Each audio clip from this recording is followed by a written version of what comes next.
Shalom Bapak Ibu yang dikasihi Tuhan, mari kita kembali merenungkan firman Tuhan, mari kita berdoa. Tak berkesudahan kasih setiamu ya Tuhan, selalu baru rahmat-Mu tiap-tiap pagi, membawa kami ada lagi di hari ini, kami mau melandasi dengan firman-Mu lagi. Hikmat pengertian Roh Kudus kiranya memenuhi hati pikiran kami. Dalam nama Tuhan Yesus. Amin. Bapak Ibu, firman Tuhan kita terambil dalam Yosua 24 ayat 15 bagian C. Tetapi aku dan seisi rumahku kami akan beribadah kepada Tuhan. Itulah firman Tuhan yang menjadi dasar renungan kita pada hari ini. Tema kita adalah aku dan keluargaku beribadah pada Tuhan. Bapak Ibu, kisah hidup Yosua ini nyaris sempurna. Alkitab mencatat sejak Yosua masih bersama Musa sampai ia menjadi pemimpin umat Israel menggantikan Musa, Yosua tidak terkalahkan, kecuali peristiwa dosa Akan yang sempat mengalami kekalahan sebentar dalam Yosua 7, 1-26.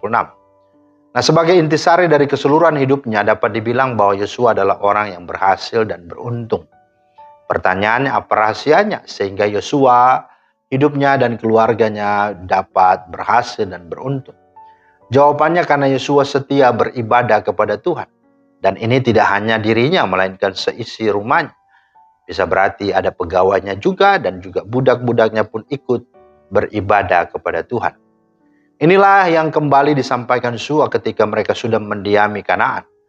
Di dalam ayat yang kita baca tadi, itu sebuah pernyataan tegas dikatakan oleh Yosua. Tetapi aku dan seisi rumahku, kami akan beribadah kepada Tuhan. Ada 4 pelajaran penting yang berharga untuk kita perhatikan. Yang pertama, bahwa beribadah itu dasarnya dan motifnya adalah ucapan syukur dan wujud kasih cinta kita kepada Tuhan. Bukan sebagai sebuah beban, bukan sebuah program, apalagi keterpaksaan. Dikatakan di dalam ayat 13-14a, demikianlah kuberikan kepadamu negeri yang kamu peroleh tanpa bersusah-susah, dan kota-kota yang tidak kamu dirikan, tetapi kamulah yang diam di dalamnya, juga kebun-kebun anggur dan kebun-kebun zaitun yang tidak kamu tanami, kamulah yang makan hasilnya. Oleh sebab itu, takutlah akan Tuhan dan beribadahlah kepadanya dengan tulus, ikhlas, dan setia. Yang kedua, dikatakan Yosua beribadah kepada Tuhan, bahwa beribadah itu adalah komitmen dan keputusan radikal iman, bukan emosional dan situasional. Dikatakan, tetapi jika kamu anggap tidak baik untuk beribadah kepada Tuhan, pilihlah pada hari ini kepada siapa kamu akan beribadah. Tetapi aku dan seisi rumahku, kami akan beribadah kepada Tuhan. Ayat 15. Dan yang ketiga, mengapa kita beribadah? Bahwa beribadah itu bukan ikut-ikutan, melainkan dimulai dari diri sendiri, dari keluarga sendiri. Dikatakan, tetapi aku dan seisi rumahku. Nah, banyak orang beribadah karena membandingkan atau melihat dan mengikuti orang lain, keluarga lain, bahkan gereja lain. Sehingga ketika orang lain, keluarga lain, dan gereja lain kelihatan lebih baik, dianya yang iri hati, dia yang kebakaran jenggot, bahkan bisa tawar hati.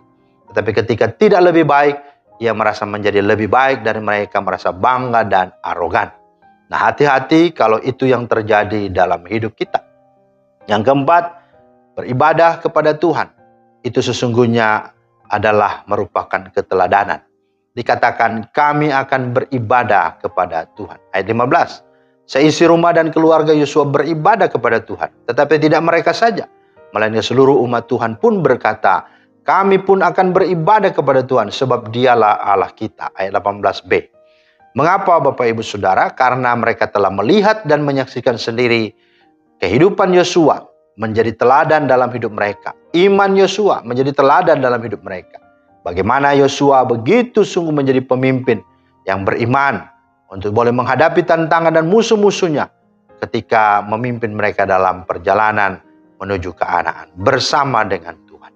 Karena itu, mari jadilah keluarga kita, keluarga yang beribadah kepada Tuhan. Kiranya Tuhan menolong dan memberkati kita. Amin. Terima kasih Tuhan atas firman-Mu. Mampukanlah kami untuk boleh sungguh menjadi pribadi, tetapi juga membawa keluarga kami bersama-sama beribadah kepada Tuhan. Maka segala berkat Tuhan sungguh turun, tercurah, melimpah dalam rangka kami juga terus dipakai Tuhan menjadi berkat. Dalam nama Tuhan Yesus kami berdoa. Amin. Demikianlah firman Tuhan hari ini, kiranya menjadi berkat. Selamat beraktivitas. Tuhan Yesus memberkati. Shalom.